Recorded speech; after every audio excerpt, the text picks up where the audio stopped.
स्वप्न साऱ्यांचे, स्वप्न घराचे पूर्ण करणार arch residency. Neral railway station पासून हाकेच्या अंतरावर सुरू असलेला गृहप्रकल्प, दर्जेदार बांधकाम, अत्याधुनिक सुविधा, उत्तम कनेक्टिव्हिटी, निसर्गाच्या कुशीत पर्यावरणपूरक गृहप्रकल्प म्हणजे आर्च रेसिडेन्सी। आपलं स्वप्न साकारण्यासाठी आजच घर बुक करा। आर्च रेसिडेन्सी नेरळमध्ये। अधिक माहिती आणि बुकिंगसाठी संपर्क 8317230123।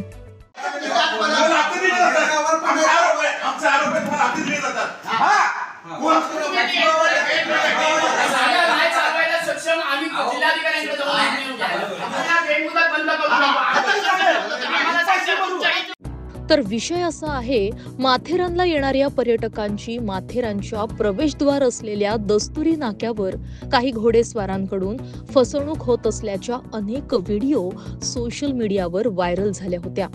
यातून माथेरानची मोठ्या प्रमाणात बदनामी झाली। परिणामी याचा पर्यटनावर देखील परिणाम पाहायला मिळाला। हे थांबवण्यासाठी माथेरान पर्यटन बचाव समितीकडून माथेरान बंद ठेवण्यात आलं होतं। आमदार महेंद्र थोरवे यांनी मध्यस्थी करत बंद मागे घेण्यासाठी माथेरान पर्यटन बचाव समिती, स्थानिक अश्वपाल संघटना, मूळवासी अश्वपाल संघटना यांच्यासोबत चर्चा करत यातून मार्ग काढण्यात आला होता। यामध्ये माथेरान शहरात जाण्यासाठी प्रवेश मार्गावर एका बाजूस ई रिक्षा आणि दुसऱ्या बाजूला घोडे व्यवसाय चालक असे उभे राहतील असं ठरलं होतं। दरम्यान घोडे व्यावसायिकांनी आमदार थोरवे यांची भेट घेत आमचा व्यवसाय मंदावला असून आमच्यावर उपासमारीची वेळ आल्याचं गाऱ्हाणं थोरवे यांच्या पुढे मांडलं।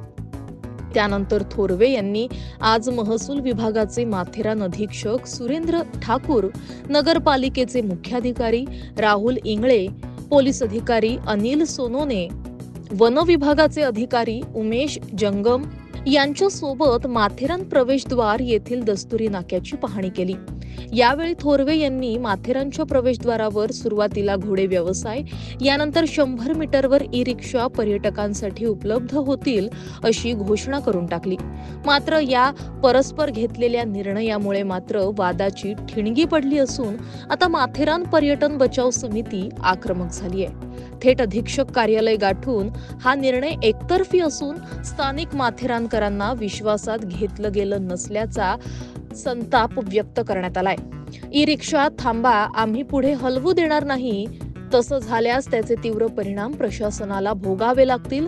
एक वेळेस उपाशी मरू पण माथेरान बंद ठेवू असा इशाराच या सर्व पक्षीय समितीच्या अधिकाऱ्यांनी प्रशासनाला दिलाय। तसंच पोलीस प्रशासनाकडून कोणत्याही प्रकारची योग्य प्रकारे अंमलबजावणी केली जात नसून यात काहीतरी मोठं गौडबंगाल असून हे जाणून बुजून केलं जात असल्याचा आरोप देखील यावेळी करण्यात आलाय। आम्ही इथे सरकार आलेलं आमच्या कानावर आलं की विशेषतः उद्याच्या उद्या तिथून हलवलं जाणार आहे म्हणून आम्ही इथे आलो। तो विषय आणि तो हलवलं जाणार आम्ही आमची बायका पोरं घेऊन तिकडे जाऊन बसू आम्ही। राहिली दुसरी गोष्ट की आमच्या गावातला नागरिक कधीही कायदा सुव्यवस्था हातात घेत नाही। यांनी आम्हाला 178च्या नोटीस पाठवल्या। आम्ही आमच्या लोकांना भर सभेमध्ये सांगितलं की आमच्या गावातला एकही माणूस त्या राम चौकाच्या पुढे जाणार नाही। ही देखरेख आम्ही केली कारण या गावाचं देखरेख करणारे आम्ही, पालन करते आम्ही, या गावाची शांतता राखण्याचं काम आमचं आहे। बाहेरून 400-500 लोक कशी आली ते आम्हाला नाही माहिती, त्यांना नोटीस गेल्या का नाही गेल्या ते देखील आम्हाला विचारायचं नाहीये कारण बाहेरून आली ना, ते गावात आली, कशी आली ते आम्हाला नाही माहिती, पण गावाची शांतता राखण्याचं काम आम्ही करतो आणि आमचं नेहमी प्रशासनाला सहकार्य असेल। मी गाय मारली म्हणून तुम्ही बछडा मारायचा अशा प्रकारचे जर का उत्तर आम्हाला देणार तर हे त्या तात्पुरत्या क्षणाला तो माणूस गरम होणार, बरोबर आहे ना। आणि ह्याच्यामध्ये वैयक्तिक राग कुणावरती नसतं। साहेब तुम्ही आज एक उद्या नाही, परवा आज तुम्ही जाणार, उद्या दुसरा माणूस येणार, परवा आणखी तिसरा माणूस येणार, प्रशासनातले अधिकारी बदली होत राहणार।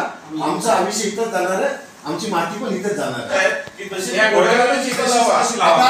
या सगळ्या गोष्टीतून शिव साहेब तुम्हाला आणि आमची विनंती अशी, कारण काय झालं की गेल्या काही दिवसामध्ये 15-20 दिवसामध्ये काही लोक तिथे माथेरानच्या लोकांना येता जाताना चुकीचे शब्द वापरतात, टॉन्ट मारतात वगैरे अशा काही गोष्टी घडतात। त्याच्यातून वाद निर्माण होण्याची शक्यता आहे. आम्हाला कोणाशी वाद करायचा नाही, आम्हाला कोणाची भांडण नाही. आमच्या लोकांचं म्हणणं असं आहे की जर तिथे एखादा व्यक्ती आपला अधिकारी तिथे असेल तर अशा गोष्टी घडणार नाही. मग आता गळा कापल्यानंतर मला आठ टाकायला सगळे येते, पण ते कापायच्या अगोदर जर का कोण असलं तर निश्चित ह्या घटना घडणार नाही अशी आमच्या लोकांची विनंती. एकूणच आता माथेरानकरांचा हा विषय स्थानिक प्रशासनाच्या हाताबाहेर जात असल्याचं दिसत आहे. तेव्हा आता रायगड जिल्हाधिकारी SP यात हस्तक्षेप करून योग्य दखल घेऊन यावर तोडगा काढणार का हे पाहणं महत्त्वाचं ठरणार आहे. कारण या संघर्षामध्ये माथेरानचं पर्यटन धोक्यात येत असल्याचं सर्वसामान्य माथेरानकरांचं म्हणणं आहे. महाराष्ट्र न्यूज 24 साठी दिनेश सुतार, माथेरान.